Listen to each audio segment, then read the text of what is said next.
Hello everyone. आज मैं आपको एक कॉन्सेप्ट है जिसको हम लोग ब्रांडिंग मार्केटिंग सेल्स बोलते हैं। जनरली ये तीन वर्ड आते ही अ, हम लोग को बहुत इजीली डिस्टिंग्विश कर जाते हैं कि ये टर्म्स तो बेसिकली कंसर्न है only with sales persons, sales related है। ये रीज़न क्यों है, क्यों हम लोग इस तरह का डिस्टिंग्विश या डिफरेंशिएट कर जाते हैं कि ये सिर्फ सेल्स को बिलोंग करता है। रीज़न भी क्योंकि एक्चुअली इन कॉन्सेप्ट्स की हमें डेप्थ ही नहीं पता, इनके क्या कॉन्सेप्ट्स हैं, इनकी वर्थ नहीं पता है और इन कॉन्सेप्ट को समझने की बहुत ज़रूरत है क्योंकि these are the part of management skills. Management studies में आता है आपका और ये बहुत ही इन डेप्थ कॉन्सेप्ट है, इसको समझना ज़रूरी है। कि जैसे मैंने बोला ब्रांडिंग, मार्केटिंग और सेल्स, तो जनरली मैं इस कॉन्सेप्ट को एक डिफरेंट तरीके से समझाना चाहूँगा। जैसे कोई भी रिप्रेजेंटेटिव, कोई भी कंपनी का रिप्रेजेंटेटिव होता है, वो कस्टमर के पास जाता है, चाहे वो सेल्स को बिलोंग करता है, चाहे वो सर्विस को बिलोंग करता है। He is a representative of company, वो एक कंपनी का फ्रंट फेस होता है। और जब फ्रंट फेस हम लोग आप एज ए रिप्रेजेंटेटिव आपको कहते हैं, तो कस्टमर के सामने पीएसआर और फिनोवा आप खुद होते हैं। तो जब आप उसके पास जाते हैं तो कंपनी की एक आइडेंटिटी लेके जाते हैं, तो आपको वहाँ इस चीज़ को जस्टिफाई करना होता है कि पीएसआर फिनोवा ने आपको जो अपॉइंट किया है, रेस्पॉन्सिबिलिटी दी है एज ए रिप्रेजेंटेटिव, ये कोई कंसर्न नहीं है कि आप सेल्स को बिलोंग करते हैं, सर्विस को बिलोंग करते हैं। तो आपके पास अपनी कंपनी को रिप्रेजेंट करने की स्किल्स होना बहुत ज़रूरी है और वो स्किल्स जब तक नहीं आ सकती जब तक आपके पास मैनेजमेंट स्किल्स ना हो, समझने के लिए कि ब्रांडिंग मार्केटिंग और ब्रांडिंग मार्केटिंग और सेल्स के कॉन्सेप्ट्स क्या हैं। जब आप एक कस्टमर को विजिट करते हैं, चाहे वो आप सेल्स पर्सन हो, चाहे आप एक सर्विस पर्सन हो, एज ए रिप्रेजेंटेटिव आप कंपनी को जब रिप्रेजेंट करते हैं, अगर आपको कंपनी को प्रेजेंट करने का प्रॉपर प्रोसीजर नहीं पता है, तो आप एक कंपनी को ब्रांड होते हुए भी, उसके प्रोडक्ट को ब्रांड होते हुए भी आप उसको फेल कर देते हैं। क्योंकि कंपनी ब्रांड है, प्रोडक्ट ब्रांड है, बट एज ए रिप्रेजेंटेटिव आपके पास स्किल नहीं है उस ब्रांड को ब्रांड की तरह प्रेजेंट करने के लिए, उस कंपनी को ब्रांड की तरह प्रेजेंट करने के लिए, उस प्रोडक्ट को ब्रांड की तरह प्रेजेंट करने के लिए। क्योंकि जो भी कंपनी को रिप्रेजेंट करता है, अगर वो लैक ऑफ नॉलेज है या उसको उस प्रोसीजर का कोई भी नॉलेज नहीं है कि how to present your company and product in front of the customer, वो मैनेजमेंट स्किल्स, वो कम्युनिकेशन स्किल्स, वो पब्लिक डीलिंग, वो means are you good listener और स्पीकर, बहुत सारे कॉन्सेप्ट्स हैं जिनको आने वाले टाइम में मैं आप लोगों के साथ शेयर करूंगा। और कस्टमर पे जब आप अप्रोच करते हैं, तो जो कस्टमर है वो एक कंपनी का नेटवर्क है और वो नेटवर्क कंपनी की नेट वर्थ होती है, कंपनी की नेट वर्थ। और उस नेट वर्थ को आप जितना कल्टीवेट करेंगे, जितना उसको सपोर्ट करेंगे, वो नेटवर्क ग्रो होता चला जाएगा। बट आप अगर उस नेटवर्क को प्रॉपरली डील नहीं करेंगे और अपने आप को रिप्रेजेंट नहीं करेंगे, तो वो नेटवर्क खत्म हो जाएगा। तो आप जब भी गए एज ए रिप्रेजेंटेटिव, तो आप कंपनी के अपना इंट्रोडक्शन देते हैं, प्लस अपने कंपनी के प्रोफाइल या अपने कंपनी के बैकग्राउंड के बारे में भी काम करते हुए या प्रेजेंट करते हुए आप अपनी कंपनी के बारे में एक्सप्लेन करते हैं कि why my company is brand, मेरी कंपनी की कोर वैल्यूज क्या है। जैसे कि हमने एक टैगलाइन लिखा हुआ है, powered by innovation, equipped with delivered in budget. तो हम लोग इस चीज़ को एक्सप्लेन करें कि वाई वी से this tagline powered by innovation and delivered in budget, कि हम कुछ भी प्रोडक्ट इंट्रोड्यूस करते हैं उसमें इनोवेटिव फीचर्स होती हैं और हमेशा हम एक बजट सॉल्यूशन लेके आते हैं। मोस्ट ऑफ द क्लाइंटेज जिनको हम लोग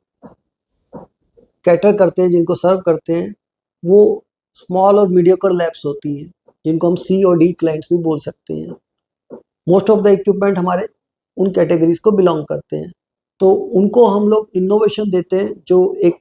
रेफरेंस लैब्स भी इंजॉय करती हैं। वो सेम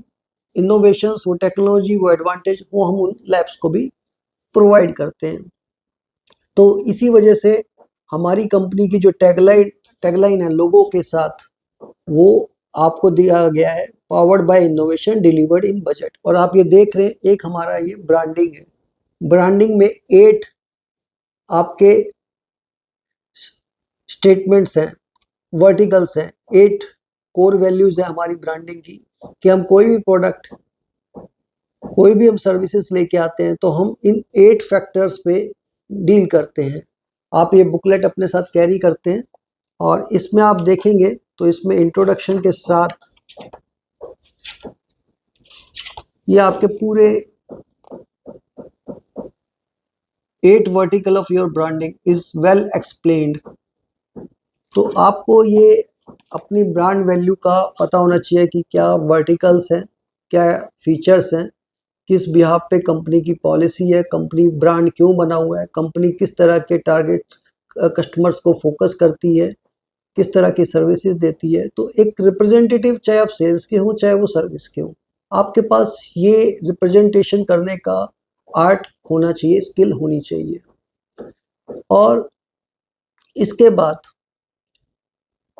आप जब अपना कोई और प्रोडक्ट प्रमोट करते हैं, चाहे वो एक मशीन है, चाहे वो आपकी एक कस्टमर को सर्विसेज है, सर्विसेज भी आपका प्रोडक्ट होती है। जो हम लोग सर्विसेज प्रोवाइड करते हैं वो भी एक कंपनी का प्रोडक्ट होता है। अगर वो सर्विसेज प्रॉपर प्रोवाइड नहीं की जा रही है और क्वालिटी सर्विसेज प्रोवाइड नहीं की जा रही है, तो आपका वो प्रोडक्ट, जो सर्विस नाम का प्रोडक्ट है, वो फेल हो जाएगा। तो एज ए सर्विस इंजीनियर जब आप जा रहे हैं तो आप जो सर्विसेज दे रहे हैं, this is also a product of your company. आप अपनी कंपनी को रिप्रेजेंट करते हैं और वो सर्विसेज जो आप देते हैं, जो आप उनको गाइडेंस देते हैं, जो आप उनको कंसल्टेंसी देते हैं, जो उनकी मशीन को रेक्टिफाई करते हैं या प्रोडक्ट की नॉलेज पे बात करते हैं, दीज आर द सर्विसेज। सो ये एक सर्विस एक कंपनी का प्रोडक्ट होता है। तो जितनी बेटर सर्विसेज आप देंगे उतना ही वो प्रोडक्ट प्रमोट होता है, और जितना वो सर्विस नाम का प्रोडक्ट प्रमोट होगा, आप डिलीवर करेंगे उन्हें, उतना ही आपका दूसरे प्रोडक्ट्स जो मशीन्स हैं अलग अलग सेगमेंट्स की, वो उनको प्रेफर करेगा। अगर आपका सर्विस नाम का प्रोडक्ट फेल हो जाएगा, अगर आपका कस्टमर उससे सेटिस्फाइड नहीं है, तो वो आपकी rest of the product range को भी कभी प्रेफर नहीं करेगा। तो एज ए सर्विस इंजीनियर जब आप जाएंगे तो भी आपको कंपनी को प्रेजेंट करने का तरीका, कंपनी की ब्रांड को प्रेजेंट करने का तरीका, प्लस अपनी सर्विसेज को डिलीवर करना, उनकी परफेक्टली आपको नॉलेज होना, किसी भी प्रोडक्ट को जाना, उस प्रोडक्ट का टेक्निकल नॉलेज, कमर्शियल नॉलेज आपके पास होना जरूरी है। कस्टमर आपसे कुछ भी पूछ सकता है, या आप जो सर्विस कर रहे हैं उसके लॉजिक पूछ सकता है कि ये प्रॉब्लम क्यों है, इसका कॉन्सेप्ट क्या है, ये प्रॉब्लम क्यों आई, उसकी अवेयरनेस और वो नॉलेज आपके पास होना जरूरी है। ऐसा नहीं है कि सिर्फ आप गए, आपने किसी से बात नहीं किया, आपको सिर्फ एक कॉन्सेप्ट है, जाके मशीन खोली, उसको क्लीन किया या उसका जो भी पर्टिकुलर ब्रेकडाउन था वो रेक्टिफाई किया और आप वहां से निकल के वापस आ गए। जब इस तरह की वर्किंग करते हैं तो आप एक ब्रांड, कंपनी की ब्रांड को क्रश करते हैं। आप एक अपनी सर्विसेज को बिल्कुल ही अनप्रोफेशनल वे में ट्रीट करते हैं, उनको डिलीवर करते हैं। कस्टमर आपकी सर्विसेज को कभी वैल्यू नहीं देगा क्योंकि वो आपसे कनेक्ट नहीं हुआ, आपने वहां जाके कंपनी को प्रेजेंट ही नहीं किया, या आपने जो सर्विसेज दी उसका लॉजिक भी उसको कन्विंस नहीं किया कि क्या प्रॉब्लम था, क्या रीज़न था, आगे ये प्रॉब्लम ना आए इसके लिए क्या प्रिवेंटिव मेजरमेंट्स कस्टमर को आप गाइड करते हैं, ये सब चीज़ें आपको आना बहुत ज़रूरी है। तो ये कॉन्सेप्ट माइंड में लेके आना कि ये ब्रांडिंग, मार्केटिंग और सेल्स सिर्फ और सिर्फ सेल्स को बिलोंग करती है, ये टोटली रॉन्ग है। तो जब आप कस्टमर के पास इस तरह से अपने आप को प्रेजेंट करते हैं जिसमें आप कंपनी को एज ए ब्रांड प्रूव करते हैं, आप अपने प्रोडक्ट को एज ए ब्रांड प्रूव करते हैं क्योंकि आपको जिस प्रोडक्ट की सर्विसेज कर रहे हैं तो उसकी आपको कंप्लीट नॉलेज है, उसका टेक्निकल नो हाउ, उसका कमर्शियल पॉइंट, क्या कॉस्ट पर टेस्ट जाती है, कितने का रीजेंट कॉस्ट करता है, मशीन क्या कॉस्ट आती है, और मशीन का एक डेमोस्ट्रेशन पूरा कि कस्टमर मान लीजिए आप मशीन लिए, उसने कहा कि मैं मशीन तो चला रहा हूँ बट मुझे समझ नहीं आ रहा, उसका प्रॉपर डेमोस्ट्रेशन कि किस तरह से ऑपरेट की जाती है और मशीन के बेस्ट यूजेस एप्लीकेशंस को कैसे कस्टमर और अपने बिजनेस के लिए फ़ायदा उठा सकता है, बेनिफिट ले सकता है, वो सब चीज़ें आपके पास नॉलेज होना ज़रूरी है। जब आप प्रॉपरली एक प्रोफेशनल वे में इस प्रोसीजर को कंप्लीट एक्सप्लेन करते हैं या इसको फॉलो करते हैं, एक्शन में आते हैं, तो आप एक अपना ट्रस्ट क्रिएट करते हैं कस्टमर के सामने। ट्रस्ट जब क्रिएट होता है तो उसको कहते हैं कि आपने क्रेडिबिलिटी डेवलप कर ली, एक विश्वास जगा लिया अपना और अपनी कंपनी का कस्टमर के माइंड में। और जब एक बार क्रेडिबिलिटी डेवलप हो जाती है, आपका ट्रस्ट डेवलप हो जाता है आपको लेके, कंपनी को लेके, प्रोडक्ट को लेके, तो कस्टमर आपसे बिजनेस डील करता है। अदरवाइज चाहे कितना ही अच्छा प्रोडक्ट हो, कितना ही अच्छा ब्रांड हो, बट अगर आपको प्रोफेशनल वे या आपके पास मैनेजमेंट स्किल्स नहीं है तो आपका प्रोडक्ट फेल हो जाएगा। इसी तरह सेल्स वाले पर्सन्स को भी, जो रिप्रेजेंटेटिव है, अगर उसको अपने कंपनी को प्रेजेंट करने का, प्रॉपर ब्रांडिंग करने का प्रोसीजर नहीं आता तो वो भी उस प्रोसीजर को फॉलो नहीं, क्योंकि प्रोसीजर दोनों के लिए कॉमन है कि वही आपको अपने कंपनी के प्रोफाइल, उनके कंपनी की कोर वैल्यू या ब्रांडिंग की जो 8 वर्टिकल्स हैं, या किस तरह के क्लाइंट्स को हम लोग डील करते हैं, किस तरह की सर्विसेज देते हैं, हम किस तरह की प्रोडक्ट रेंज लेके आते हैं, ये सारी नॉलेज अगर आपको नहीं है,